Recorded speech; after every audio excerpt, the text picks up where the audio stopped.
আমার মতন মুখ্যমন্ত্রী হয়ে থাকবে।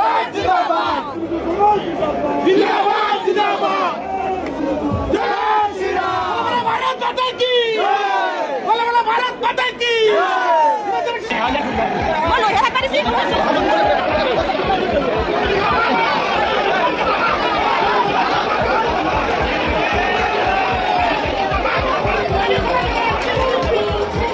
ও সাহেব